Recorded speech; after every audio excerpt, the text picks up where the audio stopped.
What's up, guys? So I thought I'd take a moment to dive into some of the music that I made for this, scoring the new short film that I created, The Orange Tree. Let me show you a little bit of what I did. One of the crazy things that I had to do was this music program doesn't let me import video in order to time certain beats or certain music cues to certain parts of a video.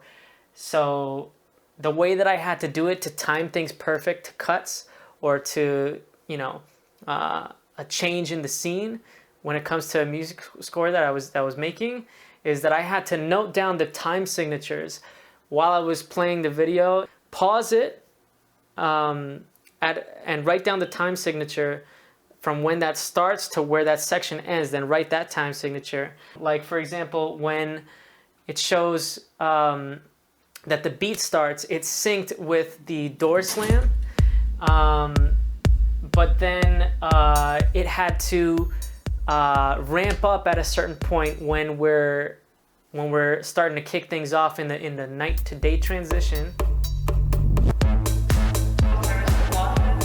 Keep basically trial and error. Every time I export the music track, I'd import it into my video editor and then see, okay, it's, that shot still came early based off of when this beat came in and where this other part of the music has to stay. So, okay, how many frames do I need to move this part of the beat a little bit further so that it matches with when the next shot changes?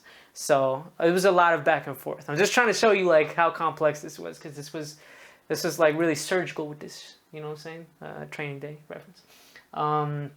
Then when it gets to the part where it shows me already in the airport, that had to be a tempo change because it's the first time showing actually, getting a good view of the character, and it shows me sleeping. So it's like a moment of chill in the hecticness. It had to change the mood there. So we had just eliminating all of the main driving instruments that were in the main beat, and then the ramp up. That ramp up had to time at the perfect time of when I was exiting the frame of that shot into when all the edits of the travel pick up speed again and you're hectic again. And then the fade out too. Then that had to find the exact time frame when I had already arrived to my destination in the film. And then that had to be the moment when this begins to like just dissipate. Very tricky stuff when I was trying to like time exact cuts without being able to see the video. It was really crazy, but I love the way it came out. So that first track was all about just matching the frenetic energy and rushing feeling that my main character is going through at the beginning. He's caught in his routine. He's caught in his stresses, in his go, go, go, and anxiety. Oh, gotta go here, gotta go there, gotta catch the plane, gotta go this way.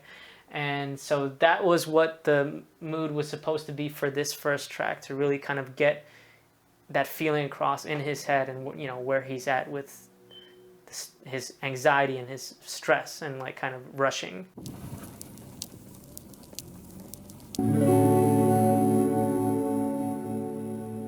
So the second song is all about the slowdown. So this one, I used a couple of samples that were already in Studio One, but then I was able to kind of screw around with like reversing some of it, and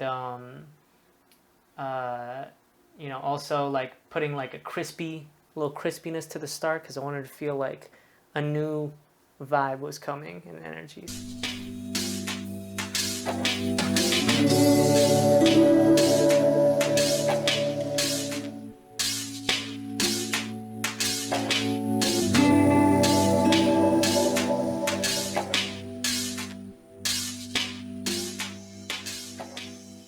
The night sky sequence through the mountains, that's like one of my favorite parts of this project, and I love the way that the shots felt, just experiencing it like when I was there driving with my dad. It was just such a cool everything just looked so cool, like going through those canyons with like the colors of the sky and just like how prominent some of the silhouettes of the mountains were and everything with the windmills.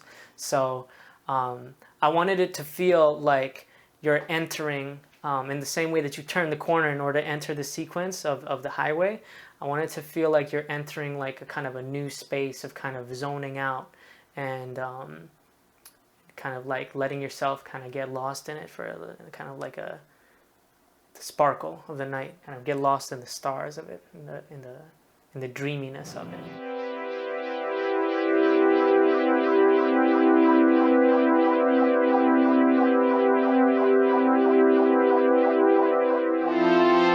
So that's why, because it had to have a very dreamy sound to it, then this one I purposely didn't want any percussion in. I wanted you to kind of just get lost, almost like you don't know the timing, you know, of the signature. You're not paying attention to that.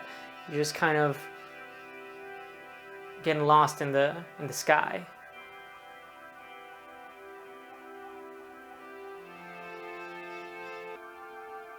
One part that I loved about this track is towards the end,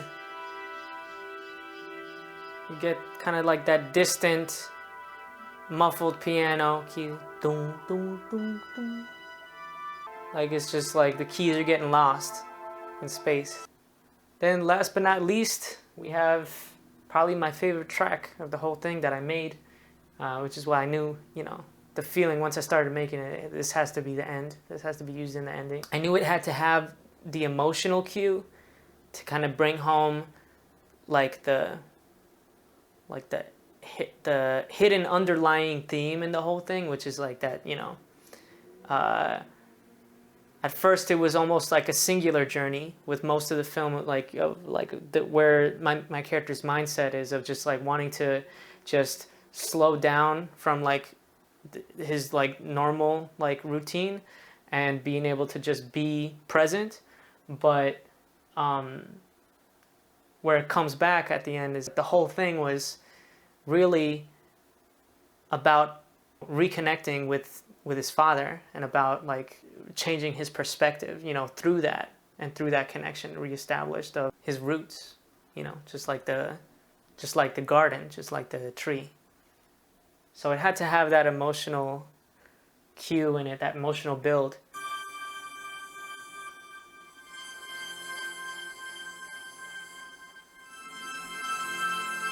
Get the choir right during that hug.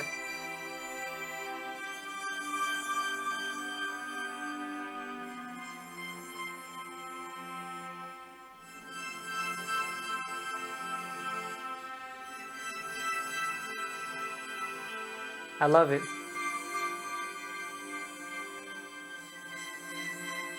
And you start to feel that.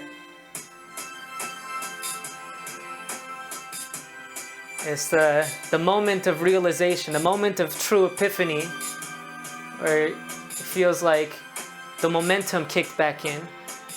He's going back to his routine, but he's going at it with peace.